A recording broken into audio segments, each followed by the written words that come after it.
Real stories of werewolves, of Dogman from history, from your emails, illustrated and animated with the democratizing magic of machine learning AI. Welcome to Scary Stories. Welcome to Scary Stories. Last episode we had 1 hour-long story. This time we've got another hour of Dogman and Werewolf, but they are a collection of shorter stories combined together. I hope they work together well. It's a bit of an experiment. At the very least, I can promise you, you've never heard these werewolf stories before.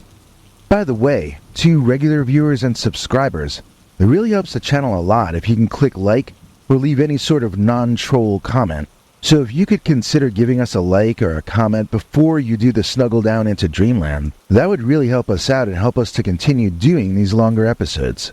If you're new here, then certainly I'm not going to ask you to click like so you've heard the entire episode. So let's just get this show on the road.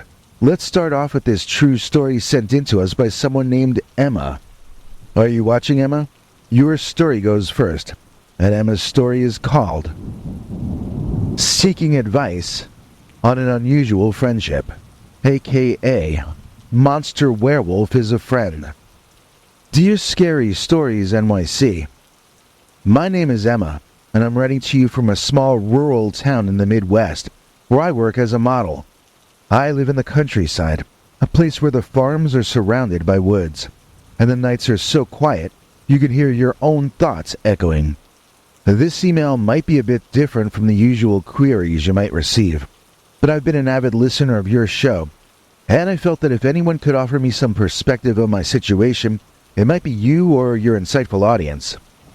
A few years ago, my life took a turn I never could have predicted. I met someone, or rather something, that has since become my closest companion. Locally here, it's referred to as a Dogman, or a real werewolf. To some, this might sound like the stuff of legends or nightmares, but to me, he has become a trusted friend. He stands over 7 feet tall on his hind legs, with a presence that's both intimidating and strangely comforting. My first encounter with him was surreal. It was late one evening, and I had just returned from a photo shoot. The moon was full, casting long shadows across the fields. I saw him standing at the edge of my property, his silhouette unmistakable against the moonlit sky. Instead of running, instead of feeling fear, over time this curiosity turned into a bond that I can't quite explain. He's incredibly intelligent, far more than any regular animal. We communicate in a way that feels almost telepathic. His eyes, a deep amber, seem to understand me in ways that words never could.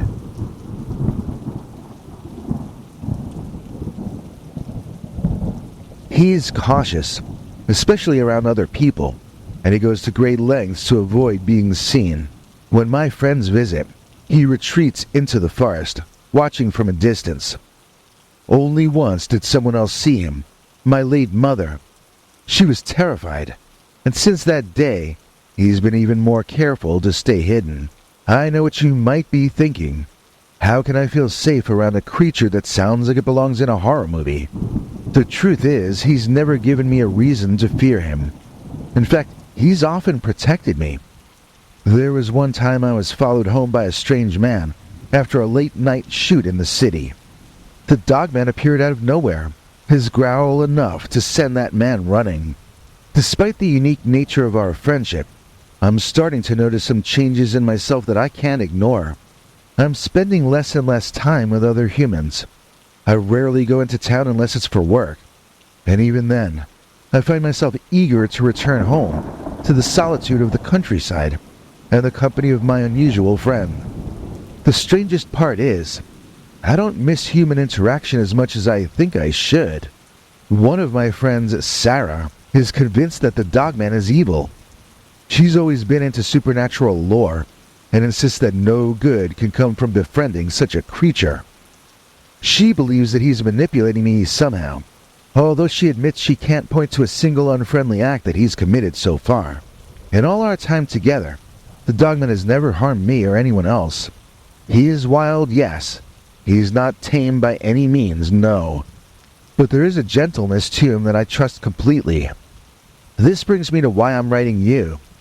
I'm torn between the life I've always known and this new, inexplicable connection.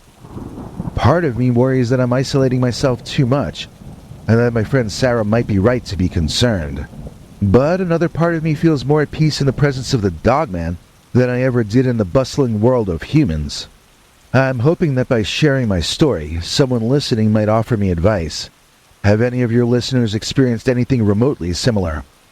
How did they balance relationships with humans and such profound connections with creatures of the unknown? Should I be worried about my growing disinterest in human company? I know this all sounds unbelievable, but it's my reality, and I'm genuinely seeking guidance. Thank you for taking the time to read my email and for the incredible work you do on your show. Your episodes have always provided me with new perspectives, and I'm hoping that this time will be no different. Thank you, Emma. And then I asked Emma some questions, and she wrote this follow-up email. Dear Scary Stories, in response to your questions, I have some things to say. When I reflect on how my life has changed, I find myself torn between two worlds. On the one hand, there's the world of modeling and social interactions, a life filled with people, events, and constant movement. On the other hand, there's the quiet, serene world I share with my Dogman friend, a life of solitude and profound connection that defies conventional understanding. The modeling, fashion, and show business worlds, with their bright lights and bustling energy, those have always been my dream. They're professions that demand confidence, presence, and a constant connection with others. My interactions with photographers, makeup artists, casting agents, and fellow models are intense, but often fleeting, superficial even. It's a stark contrast to the deep unspoken bond I have with the Dogman. When I'm with him, there's no need for words or pretenses. It's a relationship based on mutual respect and an unspoken understanding. I sometimes wonder if my growing disinterest in human company is a result of this stark contrast. The more time I spend with the Dogman, the more I realize how exhausting human interactions can be. Small talk, social obligations, and the superficiality of it all have started to feel draining. In the quiet of the countryside, I find peace and a sense of belonging that I've never quite felt with people. My friend Sarah's concerns do echo in my mind, though. She's always been a good friend, and I know she is worried about me. Her belief that the Dogman is evil stems from her fascination with the supernatural and the unknown. She's read countless stories and watched numerous documentaries about creatures like him. They're portrayed as dangerous, malevolent beings. But my experience is different. He's never shown any aggression toward me, and his protective nature feels more like that of a guardian than a predator. I have tried explaining this to Sarah, but she remains unconvinced. She thinks I'm being naive, that I'm too close to the situation to see the danger. She might be right about me being too close, but I can't shake the feeling that there's more to this connection than meets the eye. It isn't just about protection or companionship. It's a bond that transcends the ordinary, something almost spiritual in nature. My late mother's reaction to the Dogman still haunts me. She only saw him once, and the fear in her eyes was something I'll never forget. Mom was a pragmatic woman, not easily frightened usually, so her reaction was unsettling. She urged me to stay away from my Dogman friend, to seek help and ensure that he was never seen again. But even in her fear, she never saw the side of him that I do. Her warning has always been at the back of my mind, but it hasn't changed how I feel about him. Does my mother have to like all my friends? Living in the countryside has its own set of challenges and rewards. The isolation can be both a blessing and a curse. There are days when I crave human interaction, even now. The buzz of the city, the laughter of friends. But then there are days, and they're coming more and more frequently, when I relish the solitude, the uninterrupted quiet that allows me to reflect and recharge. It's a delicate balance, one that I'm still trying to navigate. I've considered the possibility that my friendship with the Dogman might be a form of escapism. The modeling industry is demanding, often unforgiving, and filled with pressures that can be overwhelming. Maybe my bond with him is a way of retreating from those pressures. finding solace in something pure and untouched by the complexities of human life. But if it is escapism, it's unlike any I've known. It's not about running away, but about finding a different kind of connection, one that feels more authentic and more grounding. To anyone listening who might have insights or experiences to share, I would greatly appreciate your perspective. Have you ever felt a connection so deep with something or someone that it changed the way you view the entire world? How do you balance such a connection with the need for human relationships? Is it possible that Sarah's concerns are valid, or is she simply influenced by the fear of the unknown? I'm not looking for validation necessarily, but I'm not necessarily looking for condemnation either, just guidance. This friendship, as unconventional as it is, means a lot to me. But I also don't want to lose touch with the human connections that have shaped my life. This is a complex and confusing situation, and I'm hopeful that your listeners might offer some clarity. Thank you for giving me the space to share my story. Thank you, Emma. Unusual encounters in an empty neighborhood. Dear Scary Stories NYC, my name is David and I'm writing to you from Chaldean Town in Detroit. For those who might not be familiar, Chaldean Town was a once vibrant community, bustling with the life and energy of Chaldean immigrants who settled here. But today it's a shadow of its former self, marked by vacant lots and abandoned buildings. I live in one of the few remaining houses on my block. Actually, it's the only house on the entire block. This isolation has given me a unique perspective on the changes in my neighborhood, and more recently, on something far stranger and more unsettling. To give you some context, Chaldean Town started to decline in the late 20th century. Economic hardships coupled with crime and urban decay drove many families away. Single-family dwellings that once stood strong and proud were abandoned and eventually demolished, leaving empty spaces where homes and businesses used to be. The once close-knit community dispersed, and now the area feels almost post-apocalyptic. I stayed partially because this is home and partially because I couldn't afford to move away. Despite its current state, this area still holds a lot of memories and significance for me. I admit though, living here in 2024 is a strange experience. The silence can be both soothing and eerie, especially at night. The city's distant hum is a reminder that life continues elsewhere, even as my immediate surroundings feel frozen in time, or even sent back to the Stone Age. There are no neighbors to chat with over the fence. There aren't even any fences left. There are no children playing in the streets, no local shops to walk to. Just an expanse of emptiness and grass and trees, punctuated by the occasional stray dog or raccoon. A few months ago, something happened that I still can't fully explain. It was late, probably around midnight, and I was sitting on my porch enjoying the cool night air. The streetlights cast long shadows across the deserted block, and the only sound was the rustling of leaves. As I gazed out into the darkness that used to be my neighborhood, I noticed something moving at the far end of the street. At first I thought it was another stray dog. We do get a lot of those around here, and it's not really uncommon to see them scrounging around for food. But as the figure moved closer, I realized this was not an animal. It was much larger, moving with an unsettling fluidity that was pretty chilling. The creature walked on all fours, but it was sort of humanoid. Its fur was dark, almost blending into the night, and I could tell it wasn't human because its eyes glowed with an eerie yellow light. I watched, frozen in a mix of fear and fascination, as the creature approached a large old oak tree that stood alone in one of the empty lots. It paused, and then it stood up on its hind legs, revealing its full height, easily 7 feet tall if not more. My heart pounded as I realized I was looking at something that shouldn't exist. Something out of legends and horror stories. The creature sniffed the air, its head turning slowly, as if scanning its surroundings. Then, to my utter disbelief, it stepped behind the tree and seemed to disappear into the ground. I waited, holding my breath, expecting it to reappear, but it didn't. After a few minutes, I gathered the courage to walk over to that tree, my flashlight cutting through the darkness. Behind that tree I found a large hole, more like an entrance to a tunnel, leading deep into the earth. It was as if the ground had opened up just enough to swallow the creature whole.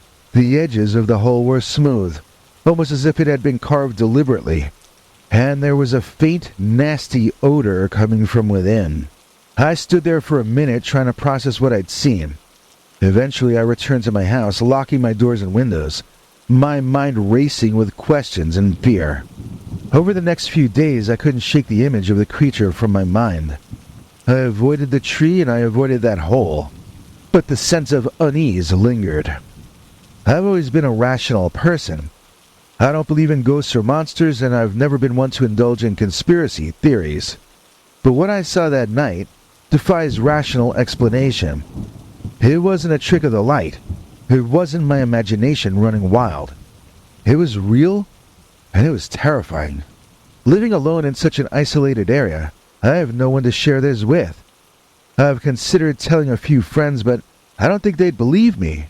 They'd probably think I was losing it, the stress of living in such a desolate place getting to me. But I know what I saw, and it's changed the way I view my surroundings. I started to research local legends and folklore, trying to find anything that could explain the creature. That's when I came across the stories of the Michigan Dogman. There have been sightings in various parts of Michigan over many years, although most are dismissed as hoaxes or misidentifications. Could it be that these stories are based on something real? Since that night I've been more cautious. I avoid going out after dark, and I make sure my house is doubly secure. But the memory of that creature haunts me, especially when I'm alone in my house at night. I can't help but wonder if it's still out there, lurking beneath the surface, watching me. I'm reaching out to you, Scary Stories NYC, because I know your show explores the unknown and gives a voice to those who've experienced the inexplicable. I'm hoping that by sharing my story I might find some answers, or at least connect with others who've had similar encounters. Have any of your listeners seen something like this? Living on an empty block in Chaldean town was already challenging enough. The loneliness, the silence, the constant reminder of what once was. But now with the presence of this creature, it feels like I'm living in a different world altogether. One where the lines between reality and myth blur, and the unimaginable becomes possible. I'm not looking for fame or attention, just some understanding and maybe a bit of reassurance that I'm not alone in this experience. If anyone out there has any advice or insights, I would be deeply grateful. Thank you for taking the time to read my email, and for the incredible work you do on your show. Best regards, Leroy. So I wrote Leroy back with some questions, and he responded with this email. Reflecting further on my encounter, I've been trying to piece together how my neighborhood's decline might have created the perfect conditions for something like this to exist unnoticed. Chaldean town, once full of life, now feels like a forgotten relic. The abandonment of homes and businesses, the decay of infrastructure. It's as if the area itself has become a ghost, a place where the ordinary rules don't apply anymore. When my first family moved here when my mom was pregnant with me, the community was thriving. I remember the festivals. I remember the vibrant markets, the sounds of children playing and the smells of traditional Chaldean food wafting through the air. But as the economy worsened and crime rates soared, people began to leave. What was once a crowded, happy neighborhood turned into a series of empty lots and derelict buildings. The city did what it could to keep up appearances, but it wasn't enough to stem the tide of decline.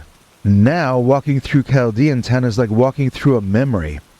The few houses that remain are scattered and far apart, with vast stretches of nothing in between but grass.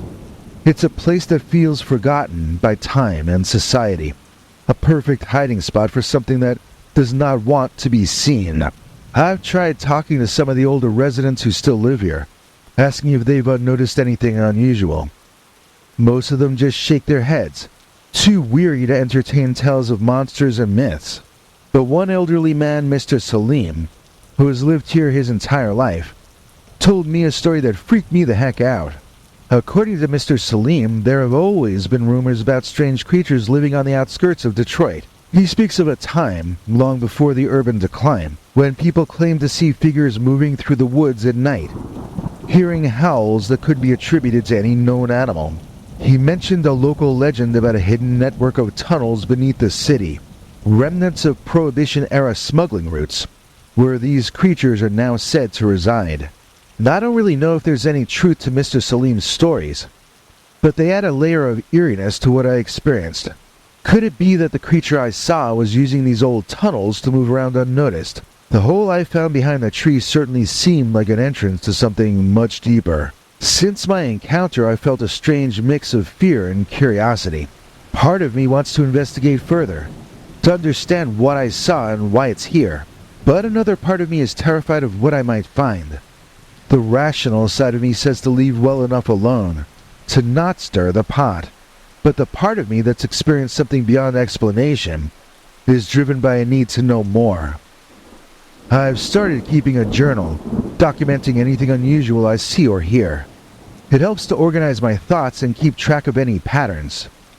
So far, there hasn't been another sighting of the creature, but I have heard strange noises at night, scratching sounds, low growls, and once, what sounded like distant footsteps echoing through the empty lots. One night, about a week after the initial sighting, I was woken up by a loud thud outside my window. Heart pounding, I crept to the window and peeked out through the blinds. In the moonlight, I saw a large, shadowy figure moving slowly across the yard, heading toward that same oak tree. It paused for a moment as if sensing my gaze, then disappeared into the shadows. I didn't have the courage to go outside and check that time, but the following morning, I found deep claw-like marks on that tree's bark. I am aware that my situation sounds like something from a horror movie, and perhaps that's why it's so difficult to talk about it with others. The fear of not being believed, of being labeled as crazy or delusional, is a very real fear.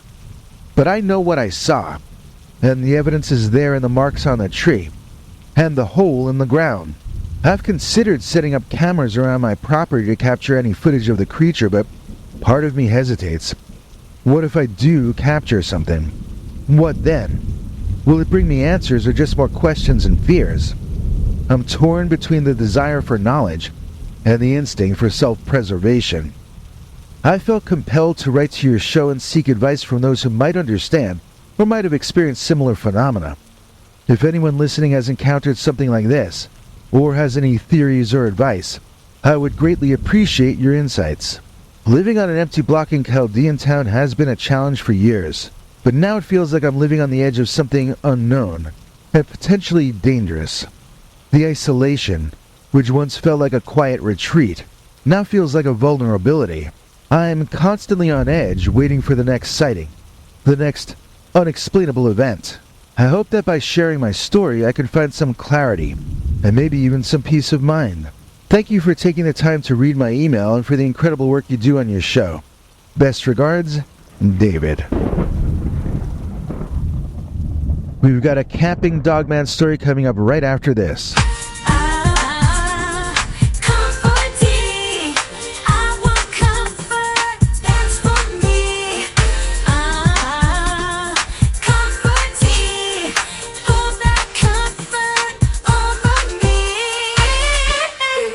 Find that link in the description, honey. Our encounter with the Dogman at Sleeping Bear Dunes. Dear Scary Stories NYC, I hope this email finds you well. My name is not of great importance, but the experience I'm about to share is something that's haunted me for over 2 decades. I'm reaching out to you because I've recently learned about your show and I feel that my story might be of interest. It's about a vacation I took in 2003 with my friend, and the terrifying encounter we had with a creature that we now believe was the Dogman. Back in the summer of 2003, my friend Bill and I decided to take a much-needed break from our hectic lives. We were both avid outdoorsmen at the time, and we'd heard wonderful things about Sleeping Bear Dunes near Lake Michigan. It seemed like the perfect place to unwind and reconnect with nature. We arrived at the park on a bright and sunny afternoon. The beauty of the area was breathtaking. vast stretches of sand dunes, lush forests, and the sparkling waters of Lake Michigan. We set up our camp at a secluded spot, not too far from the beach. Our plan was to spend the week hiking, swimming, and enjoying the serene environment. The first night started off uneventfully. We cooked dinner over a campfire, and we chatted about everything from work to the latest movies. As the fire dwindled and the stars began to fill the sky, we both noticed a strange feeling of unease. It was as if the forest around us had gone eerily silent. The usual sounds of crickets and nightbirds were absent, replaced by an oppressive quiet. Bill mentioned feeling like we were being watched, and I had to admit that I felt it too. We tried to laugh it off, attributing it to our overactive imaginations and the isolation of our campsite. Still, we kept our flashlights and a hatchet close by as we settled into our tents for the night. The second night was when things started to get truly unsettling. We spent the day hiking along the dunes and exploring the forest trails. By the time we returned to our campsite, we were both pretty exhausted. After another simple meal, we sat by the fire, trying to shake off the lingering feeling that we were still being watched.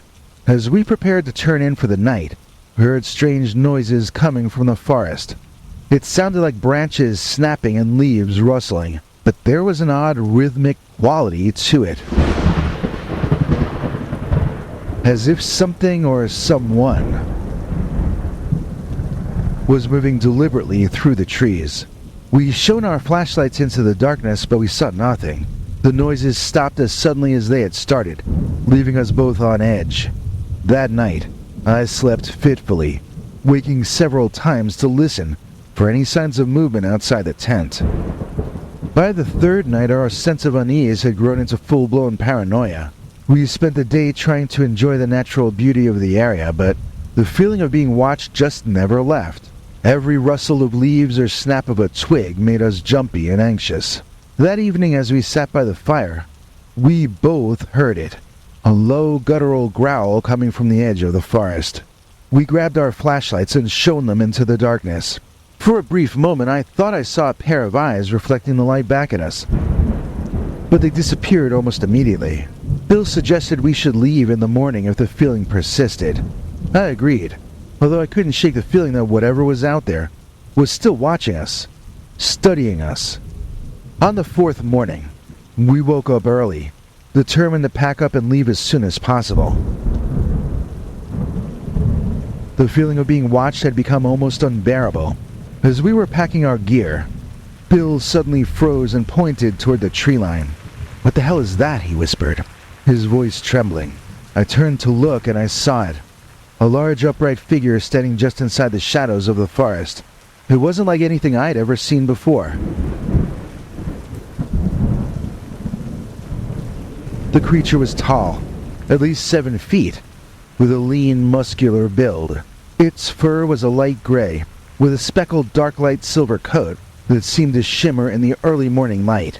The creature's head was distinctly canine, with pointed ears, a long snout, and piercing eyes that seemed to glow with an otherworldly light. It stood on 2 legs, its body covered in thick fur that rippled as it moved. For a moment we were both too stunned to breathe. The creature stared at us, its eyes reflecting a mixture of curiosity and anger. Then with a low growl, it took a step forward, its movements fluid and predatory. That snapped us out of our stupor. We grabbed our bags and bolted toward the car, not daring to look back. I could hear the creature moving behind us, its heavy footfalls and growls growing louder and louder. We threw our gear into the car and we sped out of the park, hearts pounding and adrenaline coursing through our veins. As we drove away from Sleeping Bear Dunes, we were both in a state of shock. The image of the creature was burned into my mind, and I couldn't stop thinking about it. Bill and I talked about the encounter, trying to make sense of what we had seen. We both agreed it wasn't a bear. It wasn't any known animal. It was something else. It was something else entirely. We did reach out to park authorities, and we did report our sighting, but they seemed skeptical and dismissive. That only deepened our sense of unease. If no one believed us, how many other sightings had been ignored or dismissed too? At that point, we decided to remain anonymous about this encounter. Over the years, I've tried to come to terms with what we experienced at Sleeping Bear Dunes. I've done a lot of reading and research on cryptids, particularly the Dogman. There are numerous reports of sightings similar to ours, describing creatures with canine features and humanoid bodies. The descriptions match what we saw that morning. Tall, upright, with a light gray speckled coat. What stands out the most to me is the intelligence and awareness in the creature's eyes. It wasn't just an animal acting on instinct. It was something more. Something that seemed to understand and perhaps even enjoy the fear that it instilled in us. I've come to believe that there are creatures out there that defy our understanding of the natural world. Whether they are remnants of an ancient species, manifestations of our collective fears, or something even more mysterious, I can't say. But I do know that what we saw was real, and it has left an indelible mark on both of us. Thank you for taking the time to read my account. I hope that by sharing our experience, we can continue to the growing body of evidence about these elusive and mysterious beings. Sincerely, Anonymous.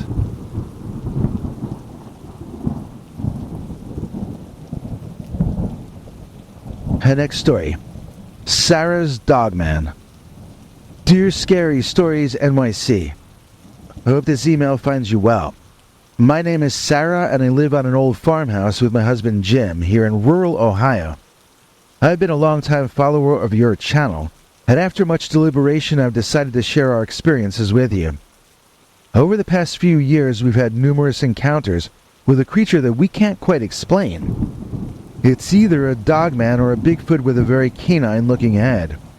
I've listed out 20 different times that we've seen it, hoping that you might find this information useful, or at least intriguing.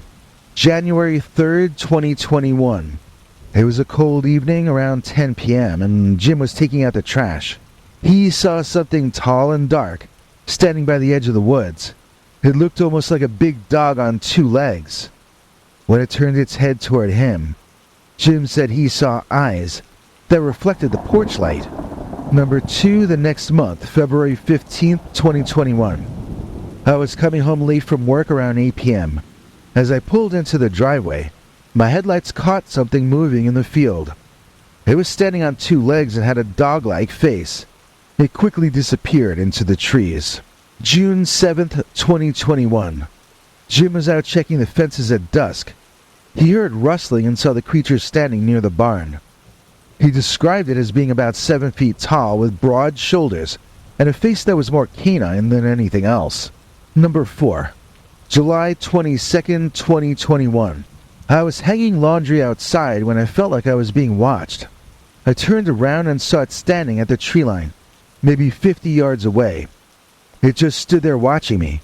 Then it turned and walked back into the woods. August 3rd, 2021. Jim was working on the tractor in the barn. He heard a loud grunt and saw the creature peeking around the barn door. They stared at each other for a few seconds before it ran off on two legs. Number 6, a winter sighting, December 14th, 2021. It was snowing heavily, and we were both here inside. We heard a loud thump on the porch. When Jim opened the door, he saw large footprints leading away into the snow. The prints looked like they were being made by a huge canine, but they were in a bipedal pattern. Number 7, January 26th, 2022. I was feeding the chickens early in the morning. I saw it again, standing at the edge of the field. It was watching me, but it didn't come closer. I noticed its head had more of a wolfish look this time. Number 8, February 20th, 2022. Jim saw it while chopping wood. He described its movement as very fluid and almost graceful. It crossed the field in a few long strides and vanished into the woods. The next sighting was in the summer. Number 9, June 18th, 2022. We were having a cookout with some friends. As the evening wore on, we noticed something lurking just beyond the firelight. It was tall, and it had glowing eyes. Our friends saw it too, and we all went inside quickly. Number 10, July 10th, 2022. I was in the garden early in the morning. I saw the creature again, closer this time, maybe 30 yards away. It seemed curious, tilting its head as it watched me. Number 11, August 25th, 2022. Jim was in the barn at dusk. We heard a low growl and saw the creature's silhouette against the fading light. It stood there for a moment before retreating. Number 12, December 5th, 2022. Late at night, we heard a series of howls from the woods. Jim looked out the window and saw the creature standing near the tree line. It was looking toward our house, its breath visible in the cold air. Number 13, January 14th, 2023. I was driving home at night when I saw it across the road in front of me. It was quick but clearly bipedal with a canine head. It disappeared into the forest on the other side of the road. Number 14, February 8th, 2023. Jim and I were out for a walk in the snow. We saw the creature's tracks, much larger than any normal wolf or dog. They led into a dense part of the forest that we usually avoid. Number 15, June 2nd, 2023. Jim was fixing the roof when he spotted the creature at the edge of the property. He had a clear view of it through his binoculars. It was sniffing around, and he noticed it had a distinctly canine snout and pointed ears. Number 16, July 29th, 2023. I was out picking berries in the evening. I heard something moving through the bushes. When I looked up, I saw it standing there, watching me. It had a powerful build and fur that looked almost black in the fading light. Number 17, August 15th, 2023. Jim was walking the perimeter of our land checking for damage after a storm. He came across the creature drinking from a stream. It noticed him and stood up on two legs before walking calmly into the trees. Number 18, December 20th, 2023. We were inside by the fireplace when we heard scratching on the side of the house. Jim grabbed a flashlight and went out to check. He caught a glimpse of the creature's face in the beam of light before it quickly bolted. Number 19, January 10th, 2024. I went out to get firewood just before dusk. I saw it standing near the woodpile sniffing around. It looked up when it noticed me, and for a moment, we just stared at each other. Then it turned and, with no fear at all, it walked away calmly. Number 20, February 25th, 2024. Jim and I decided to set up a trail camera near where we'd seen it most frequently. In the morning, we found the camera smashed and large tracks in the snow around it. We didn't see the creature that day, but we knew it had been there. We haven't seen it again so far since. I hope this information is helpful to you and your viewers. We've tried to rationalize these encounters, considering every possibility, from misidentifications to hoaxes. But the consistency and frequency of these sightings leaves us baffled. If you or your community have any insights or similar experiences, we would love to hear them. Sincerely, Sarah. Follow-up detailed description of the creature. Dear Scary Stories NYC, I wanted to respond to your email and follow up with a more detailed description of the creature that we've been seeing on our property. Jim and I have spent a lot of time discussing our sightings, and we believe it's always been the same creature each time. Here's a composite description based on our observations. The creature stands around 7 to 8 feet tall when on two legs. Its build is muscular and powerful, with broad shoulders and a tapered waist. Its fur is dense and dark, appearing almost black, but in certain lights it has a slightly brownish tint. The fur covers most of its body, including its face, but it's shorter around the eyes and the muzzle. Its head is distinctly canine, more so than any Bigfoot depiction we've seen. It has a pronounced snout, like that of a large wolf or a German shepherd. The ears are pointed and set high on its head, constantly moving and twitching, as if always listening. The eyes are a striking feature. They reflect light, often appearing as a yellow or amber glow in the dark, giving it a really eerie supernatural appearance. The nose is large and black like that of a dog, and it appears to have a keen sense of smell, often seen sniffing the air or the ground. Its long mouth is filled with sharp teeth, which we've seen clearly on a few occasions, when it was either growling or simply had its mouth slightly open. The teeth are more pronounced than any normal animal, than any normal dog, adding to its fearsome appearance. Its limbs are more powerful and muscular than a human's. The arms are longer than a human's, and it uses them quite adeptly when moving on all fours or when grabbing objects. The hands are a mix of human-like and canine, with fingers ending in sharp claws. The legs are structured similarly to those of a large dog, the back legs I mean, allowing it to move swiftly and gracefully, both when it's on two legs and when it's on all fours. The feet are larger than a normal dog's, with elongated toes and similarly sharp claws. One of the reasons we believe it's always been the same creature we've seen is due to a few distinguishing features. The most notable is a scar across its snout, which Jim first noticed when he saw it up close while chopping wood. Once you've seen that scar, it's noticeable in subsequent sightings, confirming it's the same individual. Additionally, its behavior and patterns are consistent. It frequents the same areas around our property, and moves in a similar manner each time we see it. Moreover, its size and distinctive features, particularly the coloration of its fur, and the shape of its ears and snout, have remained consistent over the years. We've never seen another creature like it, and given the territorial nature of such beings, it seems unlikely to me that there would be multiple similar creatures in the same area, without some sort of interaction or conflict, which we've never observed. We hope this more detailed description helps you in understanding what we're dealing with. If you have any insights or need further details, feel free to reach out. Sincerely, Sarah. If you want a coloring book full of monstrous delight, then give this a look. It'll give you a fright, right? Scary stories, coloring book, werewolf coloring book.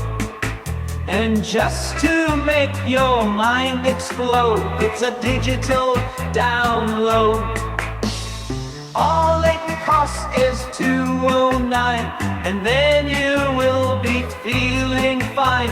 Coloring monsters today, it's a coloring book, hooray. Okay, link is in the description. Next story. Ouija board contact with the Dogman. Dear Scary Stories NYC, I hope this email finds you well. I've been following your channel for a while now and decided it's time to share my story. I'll stay anonymous for now, but I need to get this off my chest. It all started with a Ouija board, and has since escalated into something I never could have imagined. Here's what happened. It all began last October when my friend, who I'll call Rhonda, came over for a sleepover. We were bored and decided to pull out the Ouija board my aunt gave me as a joke gift last Christmas. I had never used it before, but we thought it would be fun to try and, see if anything happened. We dimmed the lights, lit a few candles, and set the board on my bed. We placed our fingers lightly on the planchette and began to ask the usual questions.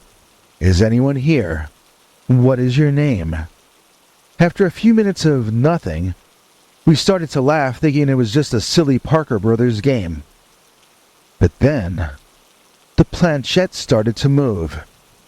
At first we thought it was one of us messing around, but it moved with a force neither of us could control. It spelled out hello.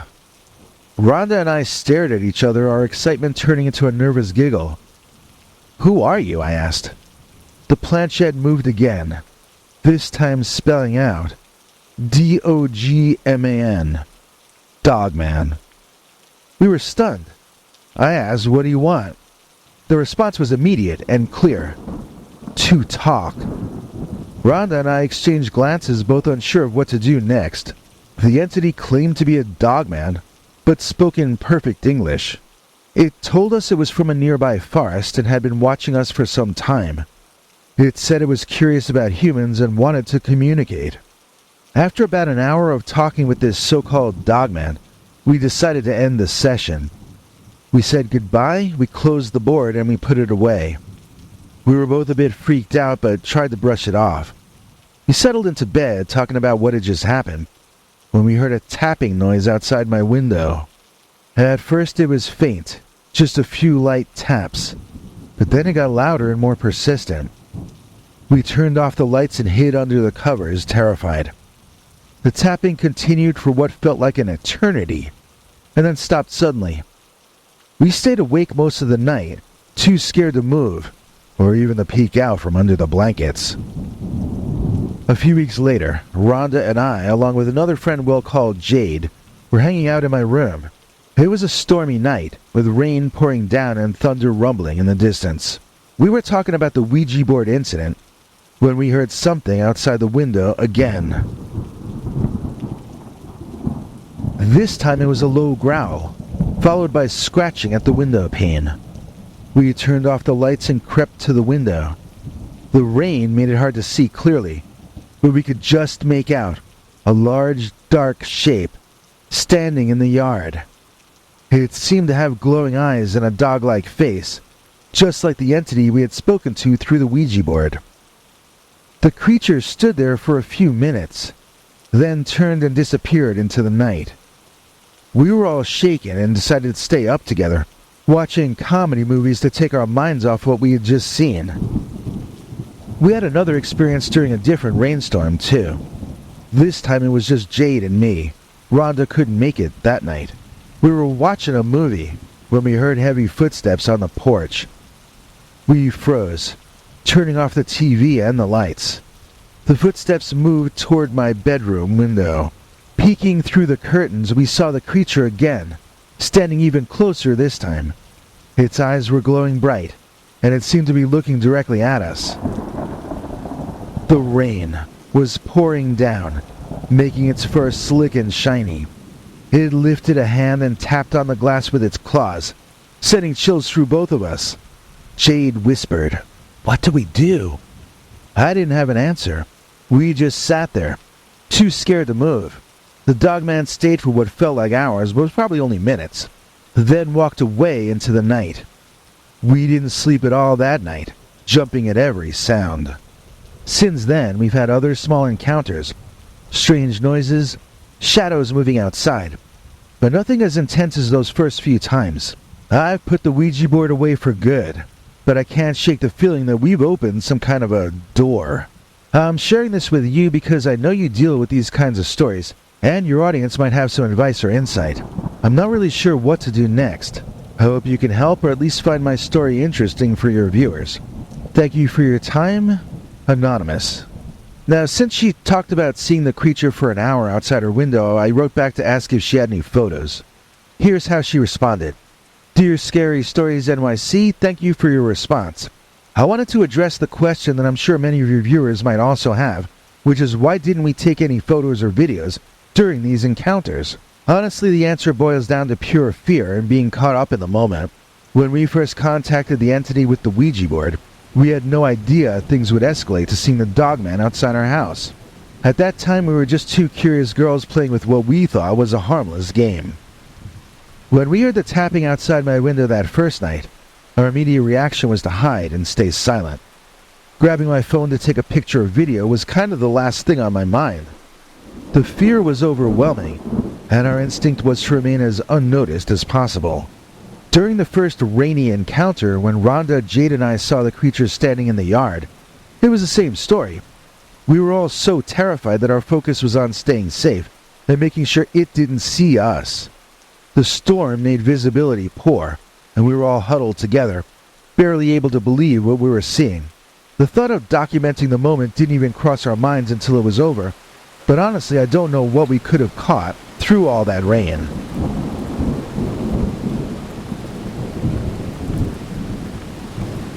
The thought of documenting the moment didn't even cross our minds until it was over, but honestly, the rain was so heavy I'm not sure we would have gotten anything useful at all. The second rainy encounter was similar. Jade and I were petrified when we heard the heavy footsteps and saw the Dogman up close through the window. The intensity of the situation made it hard to think straight. Our survival instincts kicked in and all we wanted to do was stay as quiet and hidden as possible. In hindsight, I do wish I had the presence of mind to try to take a photo or a video, but at the time the fear was just too strong. In each case, it was only after the creature was gone that we realized we missed the opportunity to capture evidence. I understand that photos or videos would have made our story more credible, and I do regret not thinking about it in the moment. If we ever have another encounter, although I hope we don't, I will try to remember to use my phone to document it despite my fear. Thank you for understanding, and I hope this explanation helps clarify why we didn't capture any visual evidence. Please let me know if you have any other questions or need more details about our experience. Sincerely, Anonymous.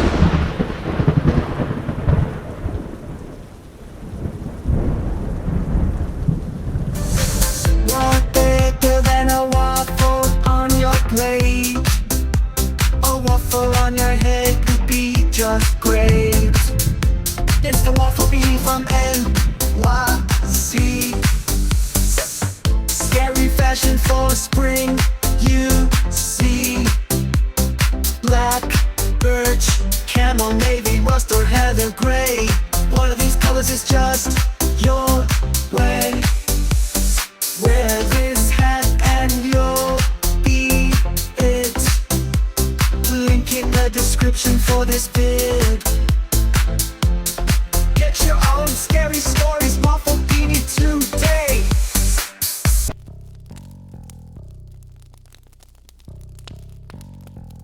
We got a donation so as not to be rude. I checked out the channel and it's all about food. The authentic is out there. It's our friend Sunshine. Donating to us, well, that's just fine. Hey, we got a donation from a channel called The Authentic is Out There, and it turned out to be a long-time viewer of this channel named Sunshine. Thank you so much, Sunshine. I wasn't even sure if you were still watching. I'm not clear if you get to see our secret uncensored episodes, but if you don't, Sunshine, please write me at scarystoriesnyc, all one word, at Gmail, and I'll send you back links to some of the secret members-only shows to thank you for your kind donation, which I promise you will go to food and necessities, because we don't really get to spend money on anything unnecessary in 2024, do we? No, we don't. Sunshine, we can't thank you enough for helping us stay online. If anybody listening to this would like to be as cool and appreciated as Sunshine the Authentic is out there, then please listen to what this next little guy has to say. Hank? Thanks, Biggie. And thanks to all of you for watching this far. If you liked it, please click like. If you'd like to see more of our work, please subscribe. And also click that bell icon if you'd like to be notified when we put out a new episode. To become an executive producer, you can donate to us through the thanks button under each of our videos or through our paypal.me/PeterBernard209 page. To receive cool perks like secret uncensored Dogman episodes far too wild to ever run on this channel, you can become a YouTube channel member by clicking the join button. Or join our PayPal subscribers club at peterbernard.com. Joining either at the $3 a month level or above gets you access to our over 25 hours of secret uncensored Dogman stories available nowhere else. Do you have a scary story about Dogman or some other kind of high strangeness that happened to you? Let us know by emailing us at scarystoriesnyc@gmail.com or by leaving us a voicemail message at 804-LA-SCARY. You may need to call back on that one. It cuts off after I think 3 minutes. And if you don't want to do any of that stuff, thank you for simply watching to the end. Good night, and have a scary tomorrow.